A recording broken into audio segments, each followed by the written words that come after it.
बच्चों, जो demand chapter में एक बहुत इंपॉर्टेंट टॉपिक है जो बहुत ज़्यादा आता है वो आता है लॉ ऑफ डिमांड। भाई लॉ ऑफ डिमांड बेसिकली क्या होता है? Law of demand what it states the inverse relationship between price and quantity demanded assuming other factors to be constant. भाई हमने जब फैक्टर्स डिटरमिनिंग डिमांड पढ़ा था तो उसमें हमने बहुत सारे फैक्टर्स पढ़े थे, जिसमें हमने प्राइस पढ़ा था, हमने प्राइस ऑफ रिलेटेड गुड जिसमें सब्स्टिट्यूट एंड कॉम्प्लीमेंट्री गुड था, देन हमने पढ़ा था income of the consumer, taste and preferences और ऐसे बहुत सारे फैक्टर्स।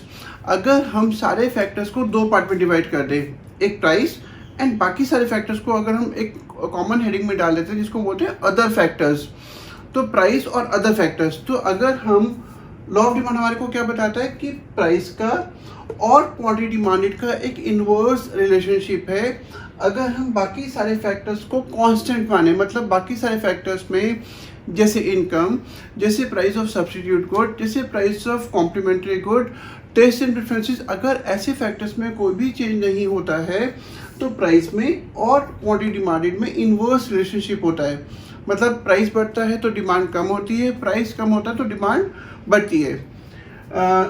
यहाँ पे अगर हम ये जो other factors to be constant है इसको हम सेट्रेस पैरिबस करके भी लिखते हैं। सेट्रेस पैरिबस हम लॉ ऑफ डिमांड को एक और नाम से जानते हैं, वो है first law of purchase. Law of demand को फर्स्ट लॉ ऑफ परचेज करके भी बुलाया जाता है। ओके बच्चों, जब हम लॉ ऑफ डिमांड को पढ़ते हैं तो हमारे को कुछ चीज़ों को अज्यूम करना पड़ता है। अभी हमने लॉ ऑफ डिमांड की जो मेन डेफिनेशन थी वो पढ़ी, तो वहाँ पे हमने एक टॉपिक पढ़ा था जहाँ पे हमने अज्यूम किया था कि जितने भी अदर फैक्टर्स हैं, प्राइस को छोड़ के जितने भी अदर फैक्टर्स हैं वो कांस्टेंट है।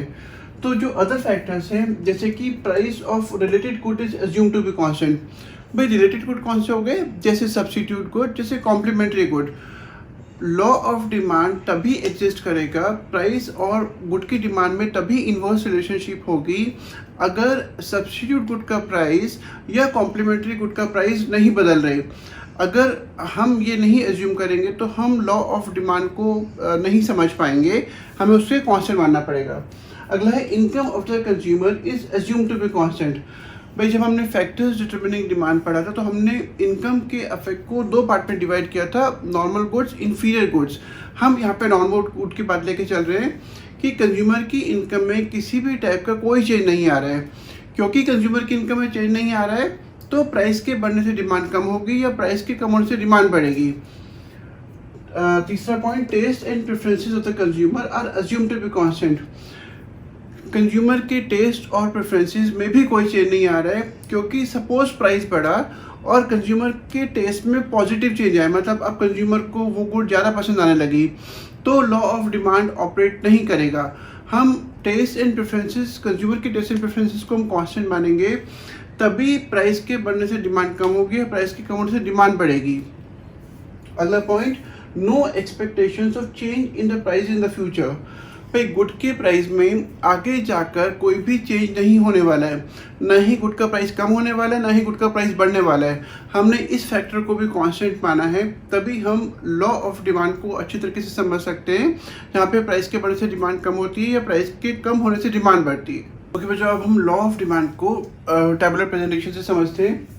भाई अभी हमने पढ़ा था कि जब लॉ ऑफ डिमांड क्या बताता है कि प्राइस बढ़ने से डिमांड कम होती है, प्राइस के कम होने से डिमांड बढ़ती है। तो अगर आप ध्यान से देखेंगे, आप बहुत फिगर को इकोनॉमिक्स में जितना हो सके आपको टेबल शेड्यूल तभी याद रहेगा जब आप फिगर्स को बहुत सिंप्लीफाई करके याद करेंगे। तो सेम फिगर्स हम यहाँ पे दोबारा से रिपीट कर सकते हैं। प्राइस है 1 2 3 4 5, डिमांड है 5 4 3 2 1। जैसे जैसे प्राइस बढ़ता जा रहा है डिमांड कम होती जा रही है, या आप इसको ऐसे बोल सकते हैं, जैसे जैसे प्राइस कम होता जा रहा है डिमांड बढ़ती जा रही है। हम इसका डायग्रामेटिक रिप्रेजेंटेशन ऐसे कर सकते हैं। यहाँ पे सेम डिमांड कर्व है जो नेगेटिवली स्लोप्ड है। हमने ओपी प्राइस पर ओ की डिमांड करा, जैसे ही प्राइस बढ़ा हमारी डिमांड कम हो गई, और जैसे ही प्राइस कम हुआ ओपी से कम होकर ओपी 2 हो गया तो हमारी डिमांड बढ़ गई। तो इसका मतलब हमें लॉ ऑफ डिमांड जो बताता है वो हम टेबल और शेड्यूल की हेल्प से ईजिली समझ सकते हैं। कि बच्चों कुछ इंपॉर्टेंट बातें जो हम लॉ ऑफ डिमांड के बारे में समझ सकते हैं। पहली बात, इनवर्स रिलेशनशिप।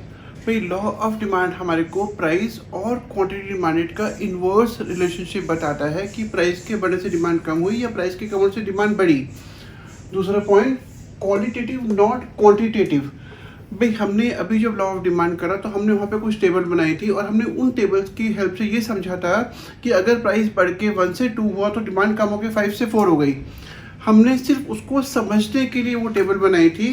अदरवाइज जो लॉ ऑफ डिमांड है वो हमारे को क्वालिटेटिव स्टेटमेंट बताता है, नॉट क्वांटिटेटिव। मतलब लॉ ऑफ डिमांड हमें ये नहीं बताता कि प्राइस के बढ़ने से डिमांड कितनी कम हुई, सिर्फ ये बताता है कि प्राइस के बढ़ने से डिमांड कम हुई या प्राइस के कम होने से डिमांड बढ़ी, बट ये नहीं बताता कि प्राइस के बढ़ने से डिमांड कितनी कम हुई या प्राइस के कम होने से डिमांड कितनी बढ़ी। Third point, no proportional relationship. ऐसा कुछ भी जरूरी नहीं है कि अगर प्राइस 10% बढ़ा एज्यूम करते हैं तो डिमांड भी 10% ही कम होगी। डिमांड में गो डाउन बाय 30, 40, 50%, या प्राइस 10% कम हुआ, प्राइस बढ़ा तो डिमांड कम हुई, प्राइस कम हुआ 10% तो डिमांड बढ़ी। तो ऐसा कुछ नहीं है कि प्राइस के जो प्रोपोर्शनल चेंज है और डिमांड का जो प्रोपोर्शन चेंज है वो सेम होगा।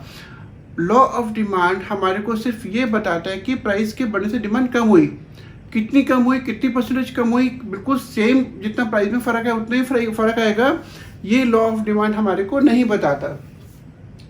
जो लॉ ऑफ डिमांड है वो एक वन साइडेड लॉ है। भाई लॉ ऑफ डिमांड हमें ये तो बताता है कि प्राइस के बढ़ने से डिमांड कम हुई या प्राइस के कम होने से डिमांड बढ़ी, बट लॉ ऑफ डिमांड हमें ये नहीं बताता कि डिमांड के बढ़ने से प्राइस पे क्या फ़र्क पड़ता है। आप ज़रा ध्यान से सुनिएगा, अगर डिमांड बढ़ती है तो प्राइस भी बढ़ता है। अब आप ध्यान से देखेंगे तो जो अगर आप डिमांड को पहले यूज़ करते हैं कि डिमांड बढ़ी तो प्राइस भी बढ़ा, और अगर किसी गुड की डिमांड कम हो जाती है तो प्राइस भी कम हो जाता है। लेकिन अगर आप इसको उल्टा करके बोलते हैं, अगर आप पहले प्राइस बताते हैं तो प्राइस के बढ़ने से डिमांड कम हो रही है और प्राइस के कम होने से डिमांड बढ़ रही है, तो यहाँ पे ये ध्यान रखिएगा कि if you say demand first there exist a direct relationship between demand and price. Demand बढ़ी तो प्राइस बढ़ा, डिमांड कम हुई तो प्राइस कम हुआ। बट इफ़ यू से प्राइस फर्स्ट देन यहाँ पे इनवर्स रिलेशनशिप है कि प्राइस के बढ़ने से डिमांड कम हुई या प्राइस के कम होने से डिमांड बढ़ी।